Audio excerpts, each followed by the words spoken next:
Bismillahirrahmanirrahim. Assalamualaikum warahmatullahi wabarakatuh.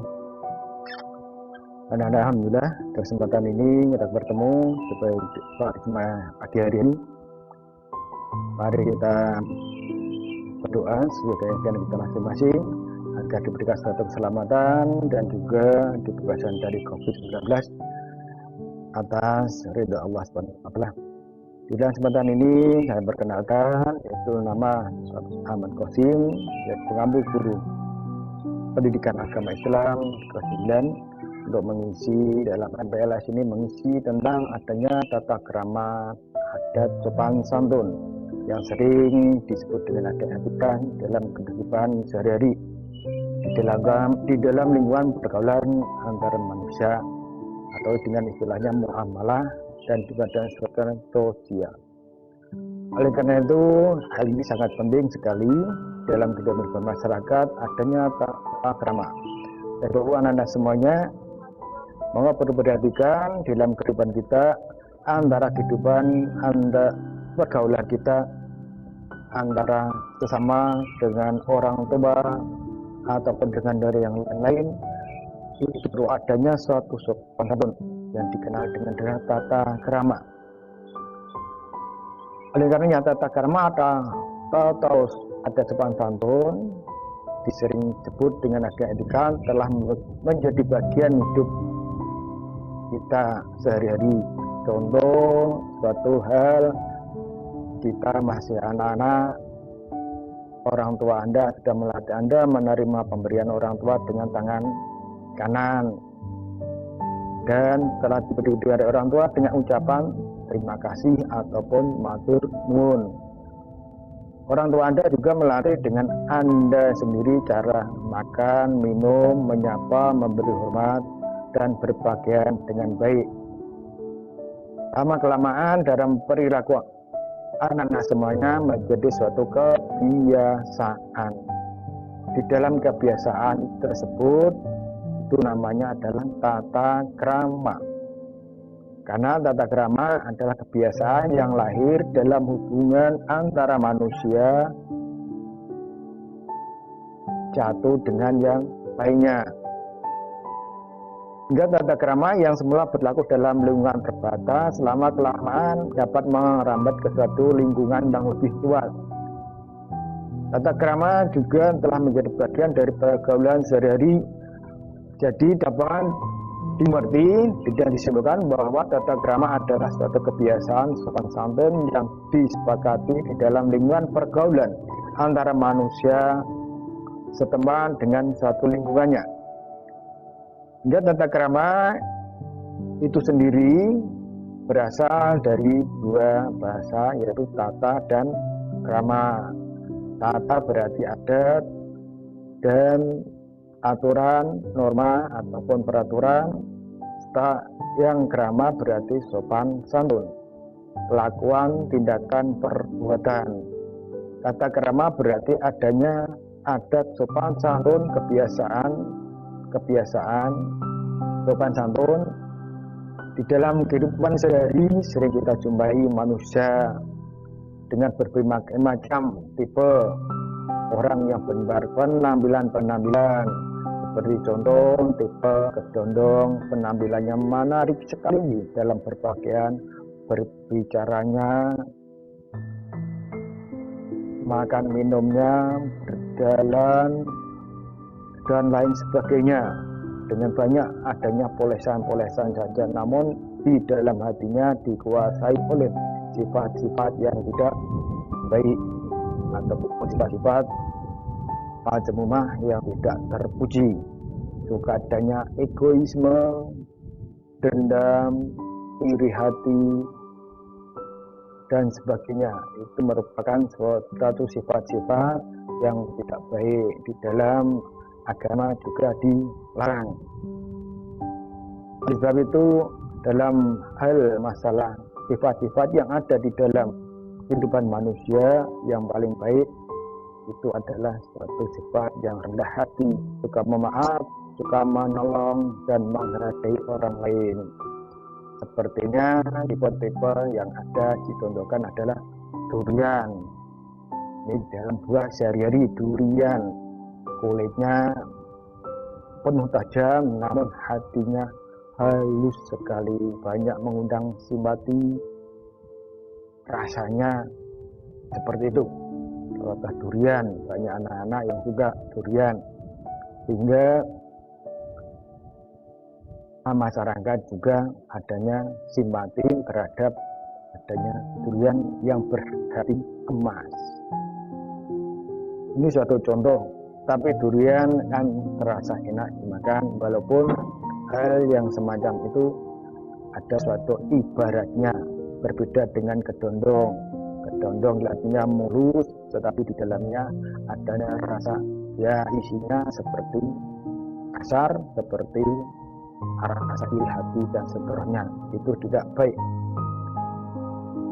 Oleh sebab itu, dalam hal kehidupan itu semuanya dapat kita rasakan di strata sosial di masyarakat kita. Oleh sebab itu, manusia di dalam kehidupan mempunyai ada suatu tata krama tersendiri. Oleh sebab itu, macam-macam tata krama yang ada berbagai macam yang perlu dicamkan. Di antaranya tata krama pokok yang ada perlu dicamkan dalam masyarakat, yaitu berkomunikasi atau saling berinteraksi antara satu sama lain. Yang pertama yaitu perlakuan orang lain bagaimana yang diperlakukan oleh kita diri sendiri. Apabila menghargai orang lain, maka kita dihargai oleh orang lain. Apabila kita tidak menghargai orang lain, maka kita tidak pernah dihargai oleh orang lain. Yang kedua, setiap orang mempunyai perbedaan pendapat, dorongan, tidak ada satu yang sama di antara satu dengan lain. Maka hargailah pendapat perbedaan tersebut, tidak sesuai dengan pandangan kita menghargainya agar tidak menjadikan suatu benturan ataupun persoalan bermasalah menjadi kebenaran. Yang ketiga yaitu dikenal dulu baru adanya sayang, maka tak kenal maka makin tak sayang, tak kenal makin juga tak sayang. Seperti anak-anak semuanya dengan temannya, tak kenal maka tak sayang, dan juga dengan adanya pacarnya juga demikian kan, maka tak kenal pacar kamu maka tak sayang kamu. Demikian anak-anak semuanya kan tahu itu semuanya. Itu dalam satu kunci yang dalam komunikasi interaksi antara satu dengan yang lain.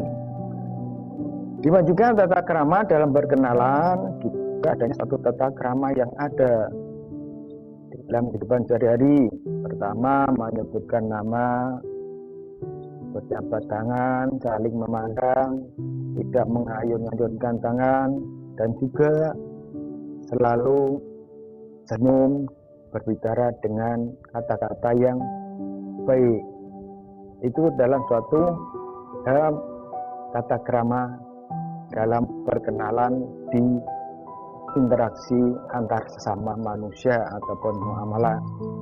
Apabila itu ditemukan, maka berkatalah dengan yang baik, jangan menyinggung perasaan orang lain. Contoh yang lain, berilah bicaramu, bicara yang jangan kotor, bicara yang baik, jangan melecehkan orang lain.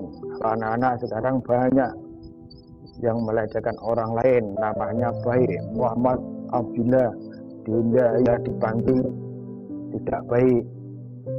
Itu kan adanya hal menyinggung perasaan orang lain. Sebab itu jangan dilakukan. Dalam tata krama berbicara yang lain diantaranya jangan memotong pembicaraan orang lain. Apabila ada orang bicara seperti di kelas, Bapak Ibu guru menyampaikan materi, jangan disela sebelum ada pertanyaan ataupun sebelum selesai menjelaskan materi yang disampaikan oleh Bapak Ibu guru. Tata krama berbicara yang ketiga, perhatikan Anda berbicara dengan siapa. Dan selanjutnya tata krama berpenampilan. Yang pertama, cara menggunakan pakaian. Cara menggunakan pakaian seragam sesuai dengan apa yang telah ditetapkan oleh sekolah. Pakaian dimasukkan, pakaian dasi, sapu hitam, dan seterusnya. Yang kedua, pakaian berolahraga sesuai pakaian olahraga yang telah ditentukan oleh sekolah. Tidak seperti pakaian olahraga seperti yang lainnya. Kalau pakaian longgar, tidak melepet-melepet. Dalam memakai pakaian harus cocok dengan situasi dan kondisi dan tempat. Ini pakaian dalam hal masalah penampilan. Misalnya cara berjalan bersama. Laki-laki harus melindungi wanita. Kalau ada dua wanita dan satu pria, berjalan di sisi berdekatan dengan yang lalu lintas. Demikian juga kalau ada dua laki-laki, satu pria, dua pria atau laki-laki, satu wanita harus dilindungi di samping yang laki-laki sebelah atau di tengah. Tata cara untuk makan dan minum, tentunya yang pertama, cicipilah makan dan minum sesuai yang lebih dekat dan tidak bersuara. Apabila merasa ingin batuk, maka tutupilah mulut kamu dengan tangan kamu pada waktu makan apabila batuk. Yang ketiga, yaitu tata caranya diawali dengan berdoa dan sesudahnya dia akhiri dengan berdoa juga. Tata cara yang selanjutnya yaitu tata cara menggunakan fasilitas umum. Buanglah sampah di tempat yang telah ditentukan. Jagalah kebersihan baik di dalam kelas maupun di sekitar sekolahan atau yang selanjutnya. Taman harus juga ikut dijaga dalam kebersihannya. Juga sopan santun berkendaraan di jalan tidak boleh ugal-ugalan dan suara motor tidak bising. Demikian yang terakhir yaitu kebiasaan merokok terutama bagi anak laki-laki. Ini dilarang dan tidak diperbolehkan bagi anak-anak pria untuk merokok karena bisa merusak kesehatan. Demikian yang saya sampaikan, kurang lebihnya mohon maaf. Akhirnya assalamualaikum warahmatullahi wabarakatuh. Kita bertemu kembali anak semuanya di dalam materi yang lain yaitu tentang adanya suatu penguatan jati diri pelajar yang berwatak Pancasila. Anak-anak sudah tahu Pancasila ada 5. Di dalam kehidupan sehari-hari, elemen yang ada di dalam kita beriman bagi manusia yang bertakwa kepada Tuhan Yang Maha Esa. Yang pertama yaitu kita harus berakhlak mulia, yaitu akhlak beragama dan akhlak pribadi. Kita sebagai pelajar bahwa menjaga diri dan merawat diri penting melakukan bersama dengan menjaga dan merawat orang lain di lingkungan sekitar kita. Yang antaranya akhlak kepada diri manusia yaitu pribadi, yaitu mengutamakan adanya perasaan dan kemanusiaan atas perbedaan serta menghargai perbedaan kita dengan orang lain. Itu merupakan suatu akhlak yang berdasarkan pada ketuhanan Yang Maha Esa, beriman bersama Tuhan Yang Maha Esa. Itu yang pertama. Yang kedua, akhlak kepada alam, bahwa kita menyadari alam tidak terlepas dari kita sendiri. Oleh sebab itu, alam perlu kita rawat sehingga kita tidak menyalahgunakan lingkungan alam sekitar kita agar tetap layak dihuni oleh setiap makhluk maupun generasi yang akan datang tidak rusak. Akhlak yang selanjutnya yaitu yang ketiga, akhlak kepada negara. Kalau kita memahami warga negara mempunyai hak dan kewajiban, baik warga negara yang baik serta menyadari perannya sebagai warga negara dan kewajibannya sebagai warga negara.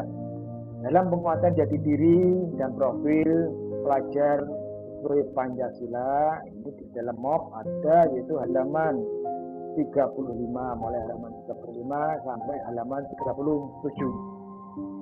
Ini bisa dibaca di MOP halaman 35 sampai halaman 37 materinya. Hal yang ketiga setelah akhlak kepada negara yang selanjutnya yaitu kebinekaan global. Kebinekaan yaitu beragam yang melihat bahwa Indonesia merupakan suatu negara berbudaya lokalitas dan idenya tetap berpikir terbuka dalam berinteraksi dengan budaya lainnya sehingga menemukan rasa saling menghargai dan kemungkinan terbentuk budaya baru yang positif dan tidak bertentangan dengan budaya leluhur bangsa Indonesia, yaitu dengan asimilasi dan akulturasi budaya. Elemen yang paling baik dalam kebinekaan antara lain elemen sebelumnya bahwa mengenal dan menghargai budaya kita sendiri, tidak berbudaya kepada budaya negara lain. Dan ada juga diri perlu adanya sopan santun tadi, yaitu sopan santun dengan orang lain, siapa yang kita hadapi, siapa yang kita bicara itu adalah budaya sopan santun berarti yaitu artinya diri kita di dalam masyarakat.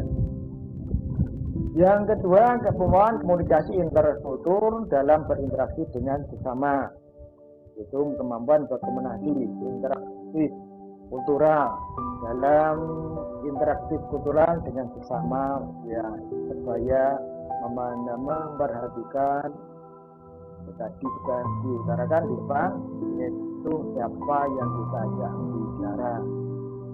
Yang ketiga, refleksi dan tanggung jawab pengalaman kebinekaan. Pelajar Indonesia secara reflektif memanfaatkan kesadaran dan pengamalannya. Dalam pengamalannya, pelajar berprasangka positif dan tertib terhadap budaya yang berbeda. Hal ini dapat menyelesaikan perbedaan budaya sehingga budaya yang berbeda dapat selaras terciptanya kehidupan yang harmonis antar sesama manusia. Tidak usah otok-otokan dan seterusnya, itu kan saling berbudaya berbeda-beda. Yang ketiga yaitu adanya gotong royong. Sekarang ini gotong royong sudah banyak pudar dalam masyarakat kita. Ada elemen kunci gotong royong yaitu adanya kolaborasi bersama dengan orang lain. Dalam kolaborasi tersebut kita menunjukkan sikap positif terhadap orang lain. Kita tidak bisa hidup sendiri, maka adanya satu kerja sama. Yang kedua yaitu kepedulian sosial. Pada kita lain memperhatikan dan bertindak proaktif terhadap kondisi dan keadaan lingkungan di sosial kita. Yang ketiga, berbagi, memberi dan menerima. Seperti yang telah berbagi dan memberi. Segala sesuatu yang penting bagi kehidupan pribadi dan bersama. Bagi kita masuk hidup, maka perlu adanya berbagi, memberi dan menerima apa yang telah diberikan oleh Tuhan Yang Maha Esa. Yang keempat dalam hal ini adalah mandiri. Belajar harus mandiri. Elemennya kunci mandiri, kesadaran akan diri sendiri dan situasi yang dihadapi. Refleksinya harus mampu mandiri dalam segala kehidupan, menjaga emosi agar tidak penuh emosian, maka kita harus beriman kepada Allah Subhanahu wa Ta'ala. Yang kedua kuncinya yaitu regulasi diri, mampu mengatur pikiran, perasaan dan perilaku untuk mencapai tujuan belajar kita sesuai yang diharapkan dengan tujuan Pancasila. Yang kelima, bernalar kritis. Pelajar bernalar kritis mampu secara objektif memproses informasi baik kualitatif maupun kuantitatif, membangun kualitas kesadaran atas suatu informasi, mana informasi mengapa dan menyimpulkan kunci yang ada di dalam hal ini bernalar kritis, yaitu memperoleh dan memproses informasi dan gagasan, memiliki rasa keingintahuan dan memiliki relevansi dan mengklarifikasi. Sekarang kan banyak adanya berita-berita, wah padahal perlu tidak langsung diterima berita-berita tersebut. Yang kedua, elemen kunci penal kritis yaitu menganalisis dan mengevaluasi penalaran kita. Yang ketiga, merefleksi pemikiran dan proses berpikir, melakukan refleksi berpikir itu sendiri dan berpikir bagaimana jalannya tersebut, jalan mengenai hal tersebut sehingga kita berpikir sampai pada suatu kesimpulan yang baik. Yang keempat yaitu mengambil keputusan dengan tepat berdasarkan pada informasi dan fakta yang tepat yang mendukung. Yang keenam yaitu dengan pengembangan ini yaitu kreatif, pelajar yang kreatif tentunya menghasilkan gagasan yang orisinil, yang kedua menghasilkan karya terhasilkan yang orisinil. Itu demikian dari anak semuanya. Artinya pelajar yang menguatkan jati diri berprofil pada profil pelajar Pancasila, sesuai dengan Pancasila, butir-butir Pancasila yang sekarang butir-butir Pancasila sebanyak 45 butir Pancasila sesuai Undang-Undang Dasar 45. Demikian kurang lebihnya, mohon maaf. Akhirnya, Assalamualaikum warahmatullahi wabarakatuh.